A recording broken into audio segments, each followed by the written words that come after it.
नमस्कार। जरा सोचिए, एक ऐसा वक्त जब मिस्र में वो विशाल पिरामिड बन रहे थे। हाँ, और मेसोपोटामिया में शहर बस रहे थे। ठीक उसी समय हमारे भारतीय उपमहाद्वीप पर एक सभ्यता थी, सिंधु घाटी सभ्यता, और शायद अपने समय की सबसे व्यवस्थित सभ्यता। बिल्कुल, ये सिर्फ पुरानी ईंटों की कहानी नहीं है। ये भारत की प्राचीन इंजीनियरिंग, उनकी सोच, उनका सामाजिक संगठन दिखाता है। हाँ, और आज हम इसी अद्भुत सभ्यता की गहराई में उतरेंगे, जो भी स्रोत हमारे पास हैं। सही। हमारा मकसद सिर्फ ये देखना नहीं कि उन्होंने क्या बनाया, बल्कि ये समझना है कि उनकी शहरी योजना, उनकी तकनीक, उनका समाज, ये सब इतना अनूठा कैसे था। और क्या चीज उन्हें दूसरों से अलग बनाती थी, है ना? हाँ, बिल्कुल। तो चलिए उस दौर से शुरू करते हैं। प्राचीन दुनिया में 4 बड़ी सभ्यताएं लगभग एक साथ थीं: मेसोपोटामिया, मिस्र, चीन और हमारी सिंधु घाटी। लेकिन सिंधु घाटी में कुछ खास था। मतलब एक तो कमाल की योजना वाले शहर। हाँ, उन्नत तकनीक भी, और सबसे अजीब बात, युद्ध या राजाओं के निशान लगभग नहीं मिलते। और यही बात इसे इतनी रहस्यमयी बनाती है। इसकी सही पहचान तो काफी बाद में हुई, 1920 के दशक में। हाँ, 1921 में दयाराम साहनी ने हड़प्पा खोजा। और फिर अगले ही साल 1922 में आर.डी. बैनर्जी ने मोहनजोदाड़ो। तब जाके दुनिया को पता चला कि अरे, यहाँ तो करीब 5000 साल पुरानी एक पूरी विकसित सभ्यता दबी पड़ी है। और इसका फैलाव जरा सोचिए, लगभग 13 लाख वर्ग किलोमीटर। बहुत बड़ा क्षेत्र। आज का भारत, पाकिस्तान, अफगानिस्तान, सब जगह इसके निशान हैं। बिल्कुल। हड़प्पा, मोहनजोदाड़ो तो हैं ही, फिर धोलावीरा भी है, जिसे अब यूनेस्को ने विश्व धरोहर माना है। हाँ, और राखीगढ़ी, जो भारत में मिला अब तक का सबसे बड़ा स्थल है। लोथल का वो बंदरगाह गोदीबाड़ा, वो तो कमाल है। और कालीबंगा में अग्निवेदियां भी मिली हैं। इन सभी जगहों पर जो चीज सबसे ज्यादा चौंकाती है, वो है इनकी टाउन प्लानिंग, नगर योजना। ऐसा लगता है जैसे किसी आर्किटेक्ट ने पूरा नक्शा बनाया हो। बिल्कुल। शहर अक्सर 2 हिस्सों में बटे होते थे। एक ऊंचा हिस्सा, जिसे गढ़ या सिटाडेल कहते हैं। शायद वहां प्रशासक या खास लोग रहते होंगे। हो सकता है, या कोई सामुदायिक केंद्र रहा हो। और दूसरा हिस्सा था निचला शहर, जहां आम लोग रहते थे, काम करते थे। और सड़कें, कमाल की बात है, एकदम सीधी, एक दूसरे को 90 डिग्री पर काटती हुई, ग्रिड पैटर्न जिसे कहते हैं। हाँ, बिल्कुल आज की तरह। घरों के अंदर अपने बाथरूम, अपने कुएं। लेकिन सबसे क्रांतिकारी चीज तो थी उनकी पानी निकासी की व्यवस्था। ओह हाँ, ड्रेनेज सिस्टम। सही कहा। हर घर से नालियां निकलती थीं, वो भी ढकी हुई, और जाकर मिलती थी मुख्य नाले से, जो पानी शहर से बाहर ले जाता था। उस जमाने में साफ सफाई का इतना ध्यान अद्भुत है। और ईंटें भी पक्की ईंटें इस्तेमाल करते थे। और मजे की बात, सब जगह एक ही साइज की, एक ही अनुपात में, 1:2:4। हर जगह, इतने बड़े इलाके में। हाँ, ये दिखाता है कि कोई ना कोई केंद्रीय व्यवस्था जरूर थी जो इन मानकों को लागू करवाती थी। ये तो मानना पड़ेगा। अच्छा, और वो मोहनजोदड़ो का विशाल स्नानागार, ग्रेट बात। हाँ, वो भी एक अजूबा है। शायद किसी धार्मिक स्नान या आयोजन के लिए इस्तेमाल होता होगा। और हड़प्पा, कालीबंगा में बड़े बड़े अन्न भंडार, ग्रेनरीज मिली हैं। मतलब अनाज जमा करने की पूरी व्यवस्था थी। बिल्कुल। और लोथल का वो डॉकयार्ड गोदीबाड़ा, वो तो साफ दिखाता है कि समुद्री व्यापार होता था, एक तरह का प्राचीन पोर्ट। लेकिन फिर वही सवाल आता है, इतनी सारी व्यवस्था, इतनी प्लानिंग, पर राजा कहाँ है? हाँ, यही तो रहस्य है।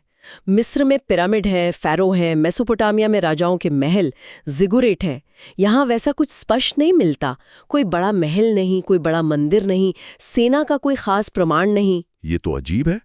एक तरफ इतनी एकरूपता, मानकीकरण है, ईंटें, वजन, माप, शहर की योजना, ये सब किसी केंद्रीय शक्ति की तरफ इशारा करते हैं। हाँ, करते तो है। और दूसरी तरफ राजा या शासक वर्ग के जो पारंपरिक निशान होते हैं वो गायब हैं। तो क्या समाज ज्यादा बराबरी वाला था? ये एक मजबूत संभावना है कि शायद संसाधन ज्यादा समान रूप से बटे हुए थे। हमें महल या शाही कब्रें नहीं मिलती। और वो मातृदेवी की मूर्तियां, वो तो बहुत मिली हैं। हाँ, बहुत ज्यादा। ये शायद समाज में महिलाओं के ऊंचे दर्जे या फिर किसी तरह की देवी पूजा की तरफ इशारा करता है। कुल मिलाकर एक ज्यादा शांतिप्रिय, समुदाय पर आधारित समाज की तस्वीर उभरती है, जो लड़ाई झगड़े से ज्यादा नागरिक सुविधाओं पर ध्यान देता था। लगता तो ऐसा ही है। अर्थव्यवस्था का आधार देखें तो कृषि थी। गेहूं, जौ, तिल उगाते थे। और कपास? दुनिया में सबसे पहले कपास शायद यहीं उगाया गया। बिल्कुल। धौलावीरा में जो बड़े बड़े जलाशय मिले हैं, उनसे लगता है कि वो पानी जमा करने और शायद सिंचाई में भी माहिर थे। व्यापार भी तो था, आपस में भी और दूर देशों से भी, मेसोपोटामिया के साथ। हाँ, लोथल का बंदरगाह इसी का सबूत है। और उनके मानकीकृत वजन और माप व्यापार में मदद करते होंगे, भले ही सिक्के या मुद्रा न रही हो। अच्छा, और कला की बात करें, टेराकोटा की मूर्तियां मिली है, पत्थर की भी। और कांसे की भी। हाँ, वो नृत्य करती लड़की वाली मूर्ति, कांसे की, कितनी मतलब आत्मविश्वास से भरी लगती है वो। बिल्कुल। और वो पशुपति मोहर भी तो है। हाँ हाँ, जिस पर वो जानवरों से घिरे योगी जैसे बैठे। कुछ लोग उसे शिव का आदि रूप भी मानते हैं। ये कलाकृतियां सिर्फ सुंदर नहीं है, ये उनके विश्वासों की, शायद प्रकृति से उनके जुड़ाव की झलक देती हैं। अच्छा, व्यापार पर आते हैं। मेसोपोटामिया के साथ संबंधों का जिक्र मिलता है ना? हाँ, बिल्कुल। और ये सिर्फ कच्चा माल नहीं था। मेसोपोटामिया के जो लेख हैं, उनमें मेलुहा नाम की जगह का जिक्र है। मेलुहा यानी सिंधु क्षेत्र। ज्यादातर विद्वान यही मानते हैं। यहाँ से कपास, मनके, लाजवर्द, तांबा ऐसी चीजें जाती थीं। और सबसे दिलचस्प बात तो वो मोहरें और बाट है ना। सही पकड़ा, एकदम मानकीकृत। Standardised weights and seals. ये दिखाता है कि उनका व्यापार कितना व्यवस्थित था, एक पूरा सिस्टम था। ये सब तो ठीक है, पर वो एक चीज जो आज भी पहेली है, उनकी लिपि। हाँ, वो छोटी छोटी मोहरों पर, बर्तनों पर कुछ निशान तो मिलते हैं, लेकिन कोई लंबी लिखावट नहीं मिली, कोई किताब, कोई दस्तावेज जैसा कुछ नहीं। बिल्कुल। और यही सबसे बड़ा रहस्य है, वो लिपि आज तक पढ़ी नहीं जा सकी। क्या लगता है, वो शब्दों पर आधारित थी या मतलब चित्रों या प्रतीकों पर? संभावना यही है कि वो सिंबल्स पर आधारित थी शायद। पर जब तक हम उसे पढ़ नहीं लेते, उनके समाज, उनकी सोच, उनका ज्ञान, उसका एक बहुत बड़ा हिस्सा हमसे छिपा हुआ है। सच में एक अनसुलझी पहेली। हाँ। और फिर आता है वो सबसे बड़ा सवाल, इतनी तरक्की करने वाली सभ्यता अचानक खत्म कैसे हो गई? स्रोत क्या कहते हैं इस बारे में? कोई एक जवाब नहीं है, कई अलग अलग थ्योरीज हैं। जैसे? एक तो है जलवायु परिवर्तन, शायद सरस्वती नदी या घग्गरा करा जिसे कहते हैं, वो सूख गई, पानी की कमी हो गई होगी। अच्छा, और मोहनजोदड़ो में तो बाढ़ के निशान भी मिले हैं शायद। हाँ, कई बार बाढ़ आई, उसके सबूत हैं। ये भी एक कारण हो सकता है। फिर आर्थिक पतन की बात भी होती है, व्यापार शायद कम हो गया हो। और वो आर्य आक्रमण वाली बात, उसका क्या स्टेटस है अब? वो थ्योरी पहले बहुत मानी जाती थी, लेकिन अब ज्यादातर विशेषज्ञ उसे मुख्य कारण नहीं मानते। पुरातात्विक सबूत उतने मजबूत नहीं मिले हैं। तो मतलब कई वजह एक साथ। हाँ, लगता तो यही है। जलवायु, अर्थव्यवस्था, शायद कुछ अंदरूनी सामाजिक बदलाव, सबने मिलकर भूमिका निभाई होगी। लेकिन एकदम पक्का कहना वो मुश्किल है। ये भी एक रहस्य ही है। चलिए कुछ खास बातें फिर से याद कर लें। हड़प्पा पहला शहर था जो खोजा गया।